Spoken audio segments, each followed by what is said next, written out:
work, though.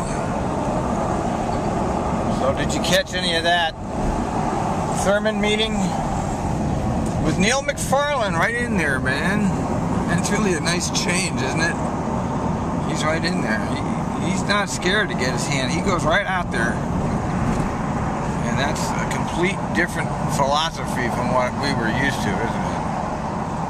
You know, the other guy really didn't want to get his hands dirty. You know, he didn't like it. He sure tried to stay away from anything that would look ooh.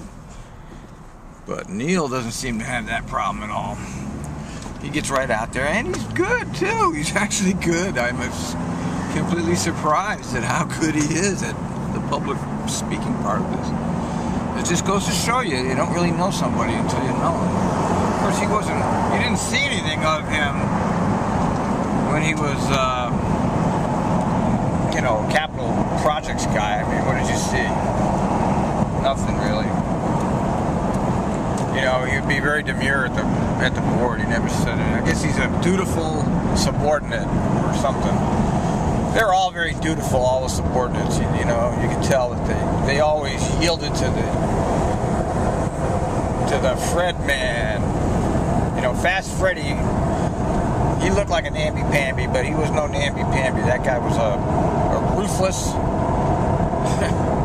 dictator. Although I've heard other stories about him too, that he actually was a pretty nice guy. And from what I knew of him, he seemed like an all-right guy. But I didn't work with him. Hardly ever talked to him. I know that he lied to me one time though, because I went in for a special meeting just to see him, and he even took notes and everything, but nothing ever happened. So he was all giving me lip service. So that's where we knew that it was. Well, we don't need to belabor that point because that was a long time ago. That was when Fred just got here too. So. All right, so they got Thurman going, and congratulations on Sandy. I guess Neil was out of town or something. So who made that decision that didn't... Somebody really blew it, really. I mean, you know, you got to have a public hearing, you know. It's just crazy how that came down. Somebody should be penalized for that. I don't know. I mean, it seems like everybody there knows better because they've been there a long time. So, I don't know. They'll never tell us. We'll never find out. All we know is that they reestablished it. You had a lot of outcry on that one, boy. You know. And you have even people like the ex-general manager of TriMet saying nasty things about TriMet. And so that's should tell you something right there. When your own general manager doesn't have nice things to say, then I guess there's something wrong. What else is new? Nothing is new. I mean, we have it's Friday, so we're ending the week, and next week will be the last week of the sign-up. And it was really a great sign-up. This was one of the best summer sign-ups I've ever had. See, with all the other shit that goes on in this job, all the shit you got to put up with, all the humiliation you have to suffer at the hands of the management and the public sometimes, but especially the management who really likes to humiliate us. Me too, you know. Here's your letter, sign it, get in here and talk to us. We're not going to tell you why. That's a form of... Hello. That's a form of psychological torture. And I always believed that, you know. That it was, you know. When they used their little... Here's your letter, you sign this letter, show up for this meeting. But we're not going to tell you why. Well, you know, we'll give you some general information. But we're not going to tell you specifically. You know, and then I overreact to all of those meetings because...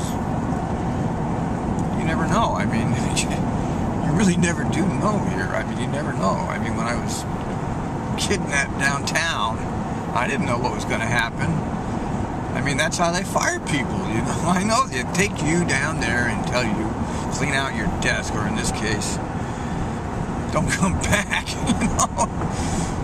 Now, I've been fired before in my life, but it was kind of intentional. Actually, twice in my life. Both times it was kind of intentional. I didn't care about the jobs at all.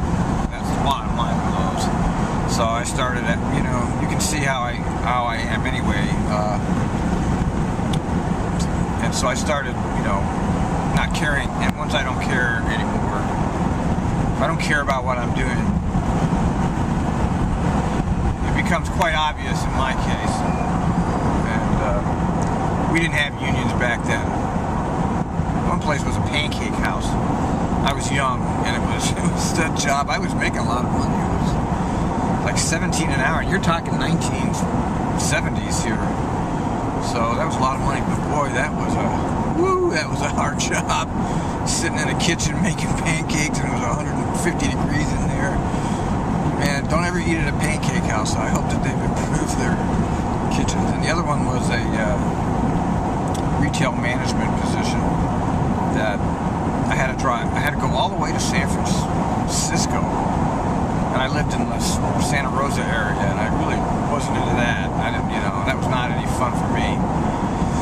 So, I made a bunch of money there. I needed some money at the time. I was operating my own businesses, but I was running out of money for one reason or the other, and I needed to make some money. So I got that job. I lasted about 6 weeks, and then they just took me in the office. They said, well, thank you very much. Here's your check. And I was like, oh, okay. Well, thank you. I needed this money. And so you did what I needed anyway. And now I don't have to come down to San Francisco anymore. Yay! Because I hated that damn drive. Try commuting on US 101 to San Francisco. If you think this is bad, try that.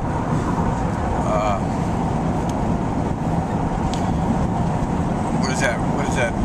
I don't know. I'm just ranting away because that's what the beauty of the camera is. I can do all my mental notes without having to do anything. I can just drive down the road and talk to myself. And someday it will all be lost and nobody will care, and that's the way it should be now. I think we better get off this highway today. I don't think we're going to make it to 158. I love it when people spot me pointing the camera at them on the roads. They're pretty shocked, actually, which is surprising. Nope, we're not going to stay on this highway.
What a great song. One of the all-time great songs.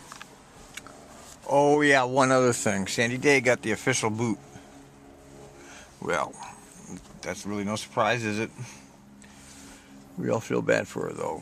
You know, we understand. Bus drivers understand what she's going through, and the public doesn't get it, but we get it, and we sympathize with her. And that's the risk you take when you take this job. It should be a very crystal clear example of what you're really doing at this job and the risks you take by being a bus driver. I think that TriMet handled her pretty well, though. You know, all things considered, it seems like TriMet handled her about the best that would have been possible, given the circumstances of the situation. So I give them credit for that too. They're not all bad, you know. They're really not. I mean, I hear a lot of negative stuff, but it's really not. It's really not all bad, you know. The people that are in place are not evil. I never thought it for a second.